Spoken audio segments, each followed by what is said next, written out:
este vídeo vamos a ver cómo se construye una tabla de frecuencias con datos agrupados. Estamos basándonos en uno de los ejemplos del libro. Un par de cosas. Vamos a leerlo. El número de reservas realizadas en un hotel durante los 20 días que ha durado una promoción ha sido, y ahí os da una serie de datos. Entonces, lo primero de todo, esos 20 días, 20 va a coincidir con el número total de datos que nos dan, con el tamaño de la población o de la muestra. Por otro lado, el número de reservas es una variable aleatoria discreta, porque yo puedo hacer una reserva o 2 o 3, pero no puedo hacer 2,8 reservas. Aún así, a veces, ser de una variable discreta, si hay muchos datos diferentes, se pueden agrupar en intervalos. Dicho esto, vamos a ver cómo se hace una agrupación en intervalos, y para ello me fijo el dato más bajo, que es 0, y el dato más alto, que es 22. Entonces, mis intervalos tienen que comprender a estos dos números. Por tanto, yo voy a tomar 5 intervalos iguales, que son los que os he puesto aquí en la tabla, entre 0 y 5, 5 y 10, etc. Quiero llamar la atención en lo siguiente. He puesto un corchete a la izquierda en todos y un paréntesis a la derecha. El corchete significa menor o igual. Quiere decir que yo puedo tomar el 0 en ese intervalo. Pero el paréntesis significa menor. El 5 no lo podría contabilizar en este intervalo, sino en este otro. Dicho eso, vamos a empezar a hacer el recuento de los datos. Entonces, voy a buscar números mayores o iguales que 0, menores que 5. 1, 2, 3, 4. El 0 no lo cuento, o sea, el 5 no lo cuento, porque hemos dicho que estaría en el siguiente intervalo. Por tanto, aquí la frecuencia absoluta tendría que poner un 4. Lo voy a escribir. A ver. 4 datos. Ahora voy a contar los números mayores o iguales que 5, menores que 10. 1, 2, 3, 4, 5 y 6. Por tanto, la frecuencia absoluta del intervalo 0-10 es 6. Seguimos. Contamos mayores o iguales que 10, menores que 15. 1, 2, 3, 4 y 5. Ahora, mayores o iguales que 15, menores que 20. 1, 2 y 3. Y por último, los que son mayores o iguales que 20 y menores que 25. Que nos quedan, si os dais cuenta, solamente 2 datos. Vale. Si observáis, toda esta columna, si yo he contado bien, tiene que coincidir con el número total de datos. Toda esta columna, si la sumo, tiene que sumar n, y n es 20. Vamos a ver. 4 más 6, 10, más 5, 15, más 3, 18, más 2, 20. Ahora, para la frecuencia absoluta acumulada, simplemente voy a ir... El primero es copiar. El segundo se obtiene sumando. 4 más 6. 4 más 6, que sale 10. El tercero se obtiene sumando desde el 4 hasta el 5. O bien, 4 más 6, 10 más 5, 15, o 10 más 5, 15. El siguiente se obtiene sumando.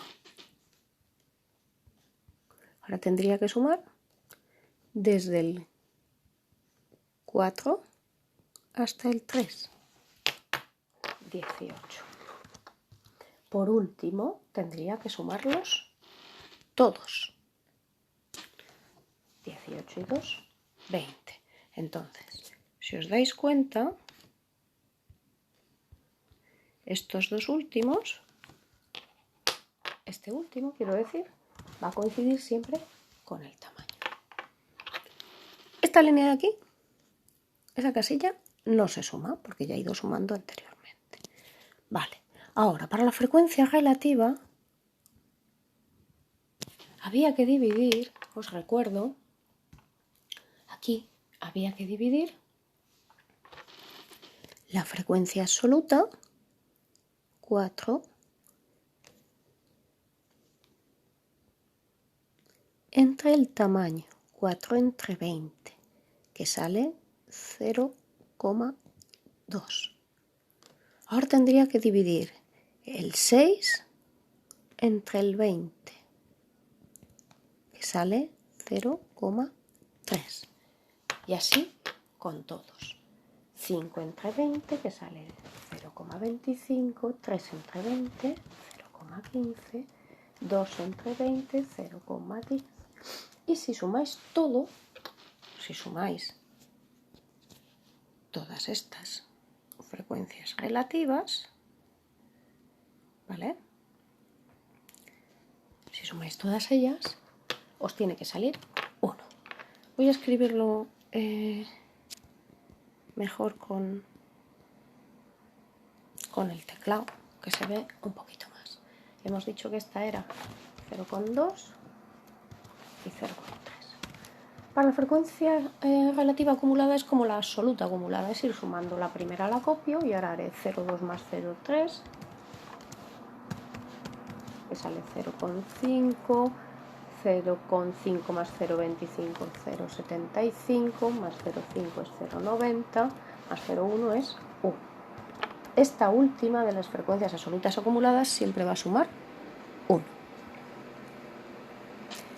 Esa casilla no se suma. Y ahora, para la frecuencia porcentual, simplemente voy a multiplicar la frecuencia relativa por 100. 0,2 por 100 es un 20%. 0,3% es un 30%. 0,25% es un 25%. El siguiente es un 15% y el último un 10%. Si lo he hecho bien, esta casilla siempre suma 100. Vale. Esto ya nos dice cómo construir la tabla de frecuencias. Y ya aprovechando, os voy a explicar qué es la marca de clase, porque lo vamos a utilizar luego en el siguiente apartado. La marca de clase simplemente es el punto medio del intervalo. Es decir, yo haría 0 más 5 entre 2. Esa marca de clase es 2,5. En el siguiente, 5 más 10 entre 2, 7,5. La mitad del intervalo en cada uno de ellos. En el siguiente sería 12,5, en el siguiente 17,5 y en el último 22,5. Esta marca de clase tampoco se suma a esa casilla.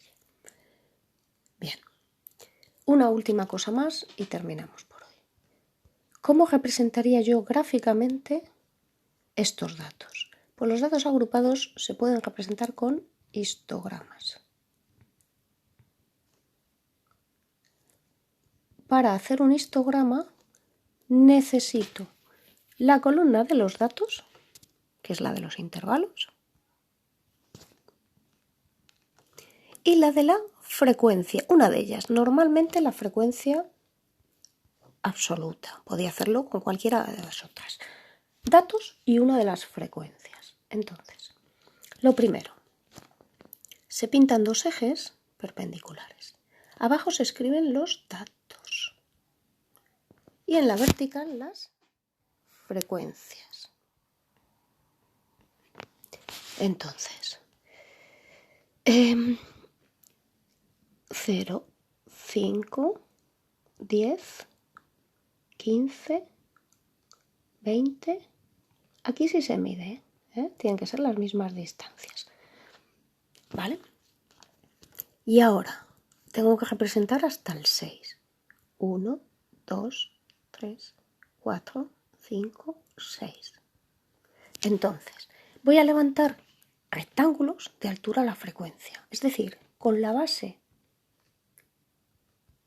0,5 voy a hacer un rectángulo de altura 4. 3, 4. El 4 está ahí.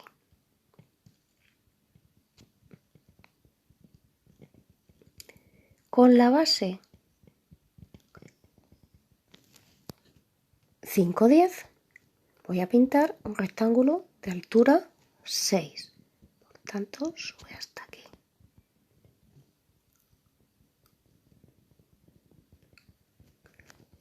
Con la base 10, 15 voy a pintar un rectángulo de altura 5.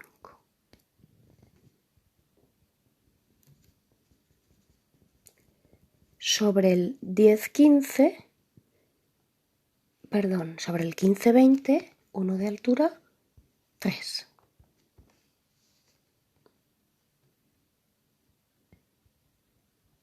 Y el último de ellos, sobre el 10, sobre el 20, 25, uno de altura 2.